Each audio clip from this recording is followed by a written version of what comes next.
จะแม่นซิ่งเนาะยายสอน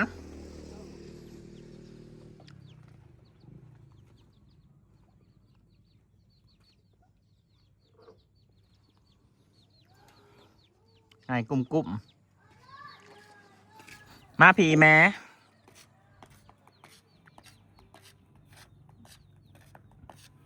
ก็อย่างเซ่จังสันเบื่อไม่ดังสบายดีพี่น้อง ก็จันนะแม่มันเป็นจังไดกินหอยมั้ยยังกินหอยเย็นๆนิดนึงสืบใจตุ้มกับมันเลย ได้มาสักคนแล้ว อันนี้คุณป้าเป็นสั่งชื่อ ผู้ใหญ่ใจดีแม่สิถากินน้ำซาคอนจะฟันเอาแล้วแม่เอ้ยจะสิถากินน้ำซาคอนจะฟันเอาแล้วก็มาดูก็บอกความอาจจะแล้วก็สาพันจะฟันน้ำมันโลดจะดีสื่อไหนก่อน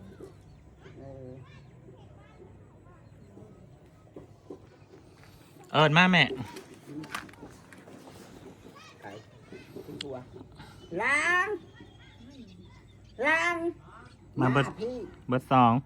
เบิดสอง ยืนสองหนูกลัววะ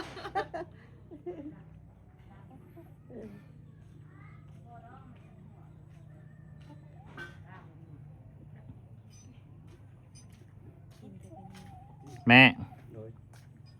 ล่างนั่นแล้วล่างนี่ล่อนั่นแล้วล่อนี่แม็กนั่นแม็กนี่เอาเงินให้วะกินน้ำหวาน ทอนั่นทอนี่อีก เอาจนบอกเลยเห็นเป็นว่าเกิบกับบอใส่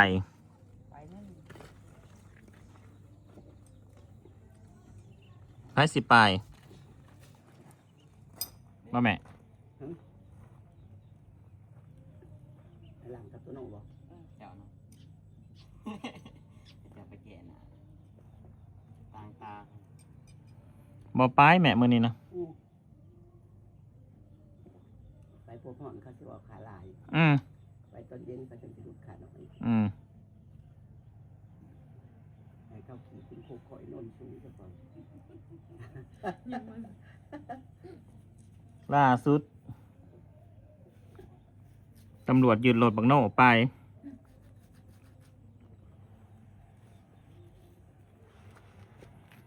อยู่ทำเป็นไทยจะมานั่งห้องนั่งหายบ่เจ้านั่น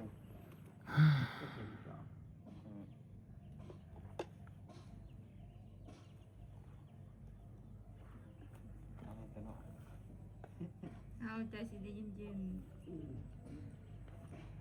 เกณฑ์ห่อนก็ได้อยู่ตัวป่าถึงเกณฑ์เย็นคือลงไปรวย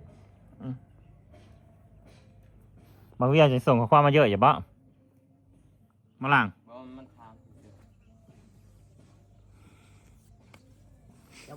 ความข่าวดังความจะสีดังถักเนาะ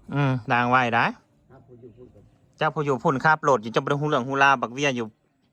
บ้านน้องแต่หูเสยตำรวจโลกมโนไปบ้าใช่ไหมเลยบอกให้ล้างตัวมันเอาไปเลยกูสอนจะกินกับมันถือทอดตัว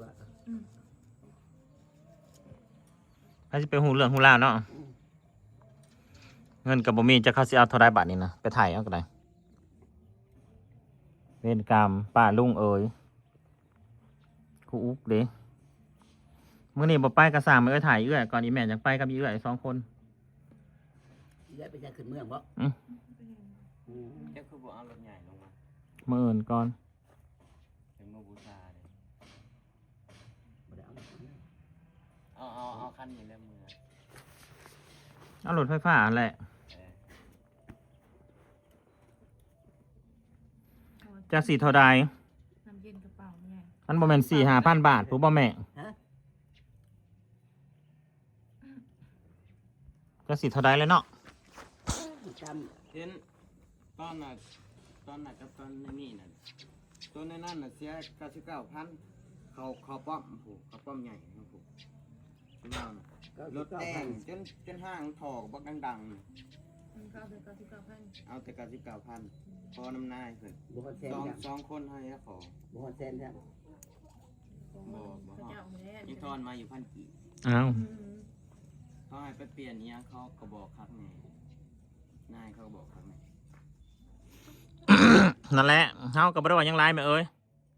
ให้ลาบให้จื้อ อืม กูบอกแล้วบ่ฟังดำนั่นดำนี่ อันรถจัดแต่บ่มีอันหนังสือกับหมวกกันน็อกกับอันป้ายน่ะเท่าไรก็ตัวไปอันเดินเสร็จ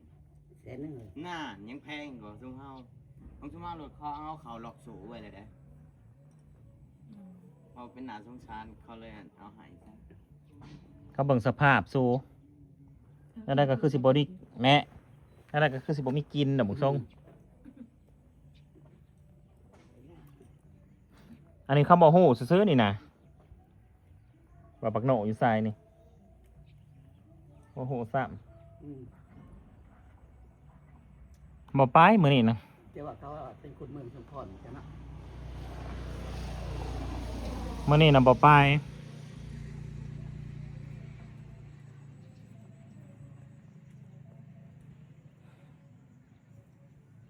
โทรศัพท์แอบตาย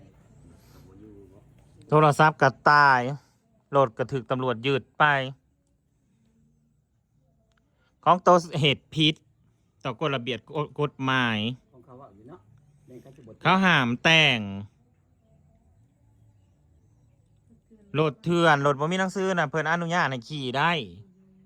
ธรรมดาเนาะบ่ กันขี่ธรรมดาเฮาบ่ได้ขี่ออกทางด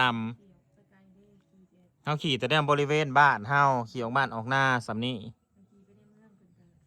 ขี่ในเมืองก็อีกแล้วผิดอีกแล้ว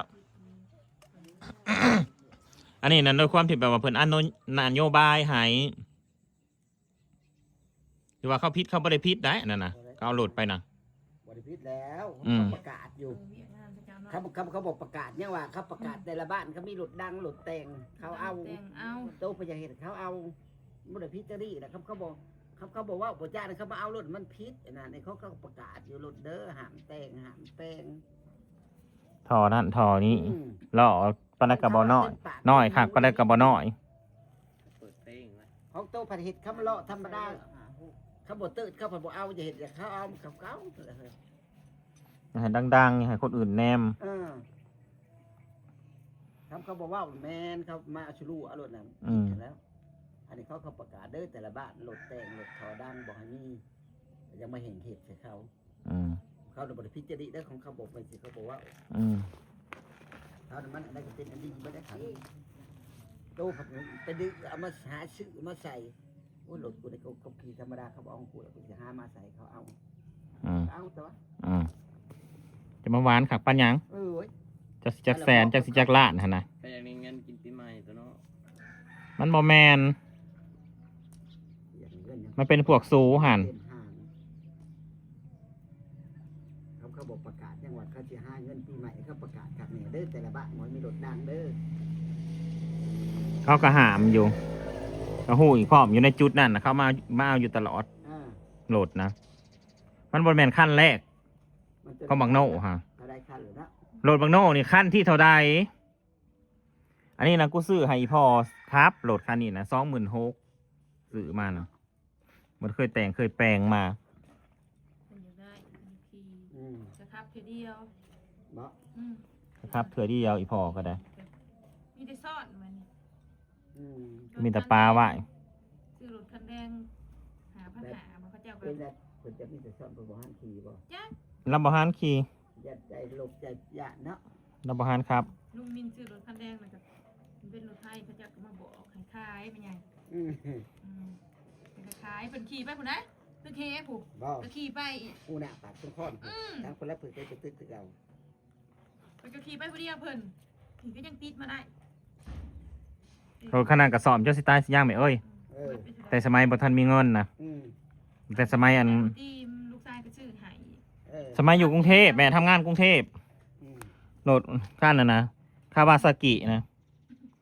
เน่าสอมนะเป็นเท่าใดเสียเงินเป็นเท่าใดสอมนะมีแต่แปลงกับแปลง มันลงน้ำก็บ่ได้มันตาย ครับแค่เดียว สมัยนั้นมันท่านมีได้โหลดเถื่อน เรียกขนมจืนเดี๋ยวนี้ สมัยนี้มันมีทั่วบ้านทั่วเมืองแล้ว นี่แหละ ไข่เต่าไข่หุง นี่สองก็ไพ่เขาเจ้าหูกฎหมายเบิดไปเนี่ยจะมีแต่พิษ อะไรเกี่ยวกับ แว่นกับบ่มีเลาะก็แต่งถูกจุด ไปก็โอ้ยก็ไหวนั่นแหละแล้วมาเกิดเกิดไปอยากกิน จับตีนแล้วก็กินขนมต่อ เอาแล้วบอกยิ้มแล้ว ความสกปรกนะ จังเลย น้อยนี่มันเอาหนุนเอาอันหนึ่ง เอาเลยแล้ว อยากนอนเด้ ลูกบ่ดังเอ้า หืม ลูกของกับบ่ดังย่อหินน่ะคืออยู่ เสียงซี่กับบทคือกันที่สี่บ่มี เดี๋ยวดังบ่มันใหญ่ เอามาดูล่างกายตะกล้องมาดู2 อันเอามาบ่น่ะ เนี่ยกัน แม่มาพี่เด้อแม่ เรียนเป็นลูก แม่ซ้อน โดย มานั่งพี่ การเล่นกัน อาซาสุดเด้อคันพัวผูกขาสิอยู่นะผูกขาไปตลอดนี่จนผูกขาแม่อาซาสุดเด้อคันพัวผูกขาสิอยู่นะผูกขาจนผูกขาตายไปกาค่อยผูกขาย่อขึ้นเด้อหินนี่บ่ บ่บ่ได้ปาดเธอจะลุกจะ อย่าซุมาว้าวความหีเขี้ยวของแม่ขนาดเอามาประซองซ้ำนี่เด้อพี่น้องเด้อคุณป้าเราก็เงียบไปเลยแต่กล่าวยุ่งมาอ้อนวอนขอให้คุณป้าซอยนี่สิไปถ่ายเอาโหลดนี่สิไปอ้อนวอนกับผู้ได้บาทนี้